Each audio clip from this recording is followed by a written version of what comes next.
Hey everyone, welcome back to another devlog for Bounding Main, the horror game I've been working on. This week I did a bunch of stuff, really, but one thing that I did sort of get into a little bit more is the actual gameplay, which is a good thing. I'll talk about that soon, but first and foremost, I want to thank everyone for leaving a lot of feedback on the monster in the last devlog. It's been really helpful to get all that feedback. Just sort of helps me like formulate the idea of the monster I want. I want to give a big thanks to Josh Harrison specifically. I really appreciate how many ideas you sent my way. I think a lot of them are really great, and so I'll probably be using some of them if you don't mind. Yeah, anyways, we can go ahead and get started into like what I actually did. So really quick, like just starting, what I did is I just added some more corridor parts to the facility. And that's just sort of building up the little lab area, and at some point later down the line I also want to add a new section sort of at the top left of the map, and that will be sort of an exploration region. I'll go into that later, but yeah, I figured like I needed to get the starting area sort of set up, and so what I did is I modeled a docking bay for that area. And so this is basically like, it's like a basin that the submarine will sit inside of. And at the bottom, there's like a big door. And so the idea is it's sort of like an airlock. The submarine will rise up into these two doors, right? And get depressurized and then rise to the top. It doesn't matter at all how it actually works. No one's ever going to see it. I don't think any of you really care. So moving on. Next, I modeled the actual submarine. And so for this, I didn't want it to be this big, massive submarine because you're just one person, right? And so I wanted it to be like more of those small exploration submarines, but obviously I don't want it to be all new and yellow, like a bright neon yellow look, right? So I sort of made this mix of like something a little more industrial. I looked at a lot of references for this one, but I'm pretty happy with, how this is sort of shaping up. Yeah, I mean, pretty standard submarine stuff here. There's like these two tank looking things towards the bottom. I guess that's sort of like areas where you would fill it up with water or air, so you can make the submarine go up and down. Obviously you have to have your rotor in the back, a few windows and a hatch, and that's pretty much it. It's not a very complicated submarine or anything, but it's kind of the whole point. At this point I stopped recording for a little bit, and I probably should have recorded what I worked on next, but I didn't. Right now in the dock area for the submarine, the water is just a plane, which is kind of ugly, and it doesn't really quite look like water. And so I started experimenting with the shader graph editor, and it's basically a way to create a material using visual nodes instead of having to program the shader, which would take 1,000 years. Boom, we're in webcam mode. So obviously, first thing real quick, I'll just mention, I did change the material of the submarine to a more yellow, rusty look, and I'm just happier with how that kind of looks overall.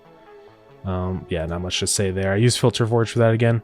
But here's the water that I ended up doing. So you can see it looks much nicer. There's this little sort of outline effect around the things it's hitting, and obviously you can see there's sort of waves moving too, right? But I'm going to show you how I sort of actually made that. So this, my friends, is the shader graph editor. So first off, we're going to start with over here. So this is basically, this is the shader. This is the output. So you have your color, your normals. This is just basically the regular old stuff, right? And so we can modify these. So what I started with, I created these noise textures. So I have two noise textures here. I'm combining these textures. I also move these textures using a time node, and that will animate the waves so they're not just sitting there. Then I convert that into a normal, and that just goes straight into the normal. That was a pretty simple part. This was a little more complicated. I had to use the screen position node and the scene depth node. I will be honest, I watched a tutorial for this. So I don't know exactly how this works, and I don't think I could really explain it to you, but hey, if you want to copy my shader, go ahead, it's right here. But yeah, it's a whole thing, but it works. That's all that really needs to be known right now. And the other thing that needs to be known is that the shader graph editor is pretty awesome, and I probably will be using it a lot. in not only this game, but a lot of other games in the future, because I could see doing all sorts of things with it. Yeah, moving on, I added a main menu because At this point, I really wanted to start adding in more things that would let me create a more full, complete game. And so obviously we need a menu to be able to play the game. So I did that for a little while. Basically how that works is that it's a different scene. And so we have two scenes now, which is the game scene and the main menu scene. And then once you click play, it'll take you out of the main menu scene and move you to the game scene. So pretty straightforward. I looked through a couple different fonts that I liked, and they were fine. I found one that I thought looked a bit nicer. It was called Bread, which is kind of fire. And it looks pretty decent. The only thing I don't like about it though is that the ends look a lot like H's, and I don't really like that. And I don't feel like modifying it. I don't even know if I'm allowed to. I think it might be against the license, so what are you gonna do? Maybe I'll find another font at some point, or maybe we'll make our own font. We will see. Yeah, all this main menu is, it's well, you can see here. It's a play button, options menu, and quit button. Click on the options, go to the options. Options is not finished. There's a bunch of stuff missing in the options. It's just a slider that doesn't do anything. Yeah, placeholder menu. This whole menu is a placeholder, pretty much. It's just there so I can sort of like at some point later down the line fill in the gaps of what I've sort of outlined with it, you know? Yeah, definitely will be just slowly sort of incrementing and improving it. I want to add like more animation to the menu too, you know, maybe like as you move your mouse around, the buttons sort of like move or wiggle a little bit, something like that. I don't know. I also gotta say I really like Unity's whole UI system, because they make it very easy to set up. Everything is just like its own component. There's a component for a button and a toggle button. It's pretty good. You know, like in comparison, Game Maker, obviously, like you can make menus, but you have to create all your own buttons manually. It's not like you can just plop your button into the scene and it's all ready to go. I also really like how they handle like the whole UI scaling stuff. It was really easy to make it scale with any resolution. So thank you, Unity. Yeah, after that, it was sort of back to more of the main game. I added just some empty rooms for the two labs, which is the Moss lab and the Creature lab. Nothing in there right now, but they will have stuff in them later. And then also there's going to be some things in there that the player will need to go get later on. Not right now. So at this point, I want to start implementing gameplay. And so in order to do that, me and Ace spent a little while, we sort of formulated this like outline of how we want the game to sort of be played through. So we basically just have a bullet point of all the different events and objectives. I think I said in the first devlog I wanted this game to be not as railroady and more flexible in terms of gameplay, but I think it's just kind of hard to do that with a horror game like this, especially if we want it to be a shorter experience and we don't want to spend 2 years making this complicated system. So we have an objective system. That's what we planned out. The objective system is fine. You know, it's a very common thing in a lot of horror games, and you know, there's a reason for that. It just helps keep the player on track.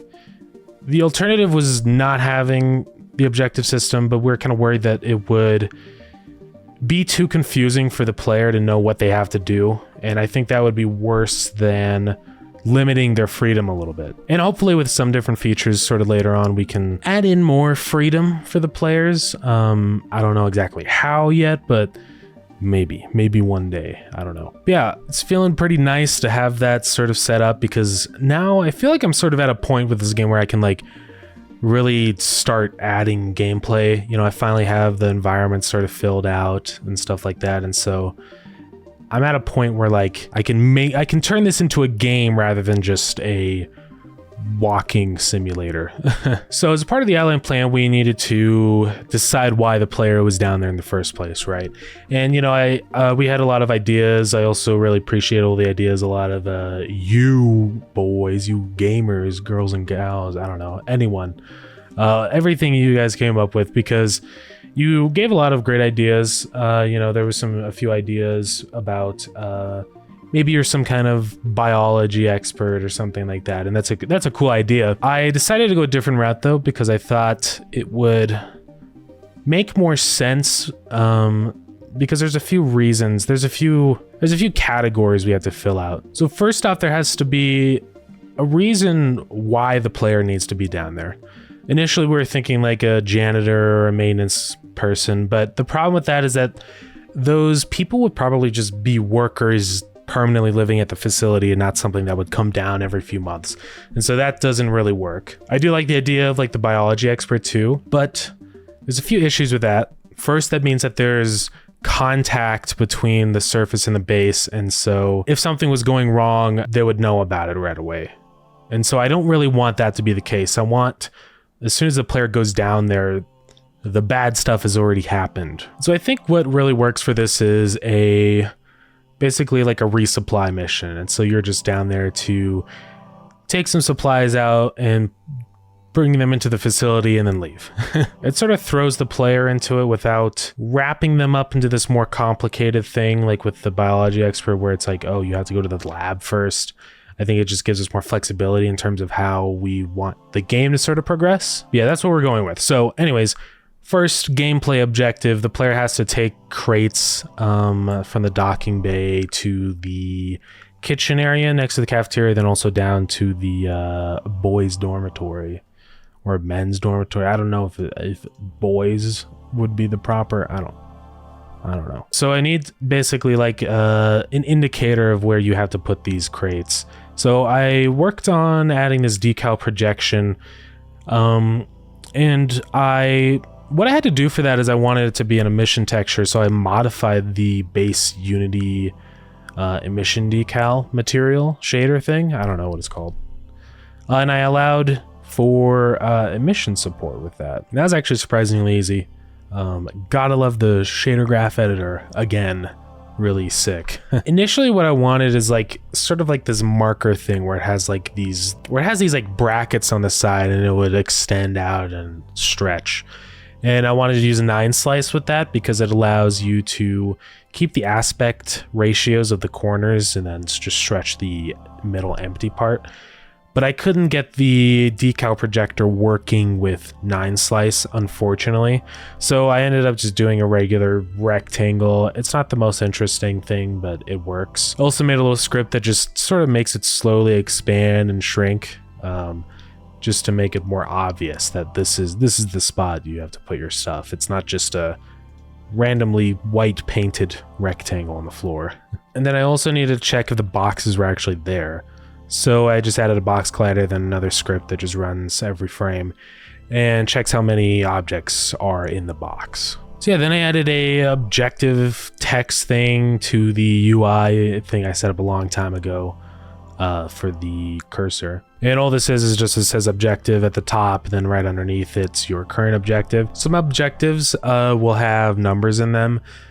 And the way I sort of dealt with that is handling the changing of that text for the object itself. So for example, with the first crates being transferred to the kitchen, I'm controlling the objective text through the box checking for the crates instead of the objective controller I created, just to make it easier. Sounds complicated. It's not as complicated as it sounds, but it's not really necessary to know. Then of course, when you go between objectives, it was before just like a snap, it just changes, but it's kind of hard to tell when you've actually completed the objective.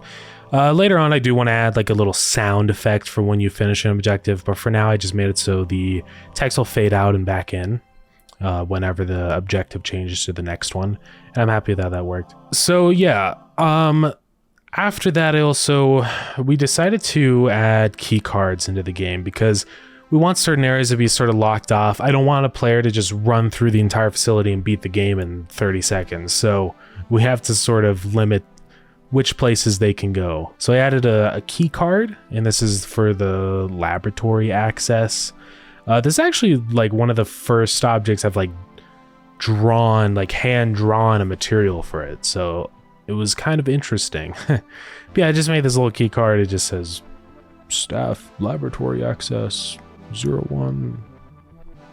Whoa. So yeah, to recap the objectives I added, move crates to cafeteria, move crates to boys dorm, return to your submarine, then you see that your window's broken, Then you have to find a way into the lab to repair your submarine window, enter the lab and find something to repair your window, and then return to your sub and repair your window. I will be working on more of those in future devlogs, but that's like a really good foundation to sort of work off of, I feel like. I also wanted to add in the first enemy obstacle. And so for that, all it is just a vent that pops out.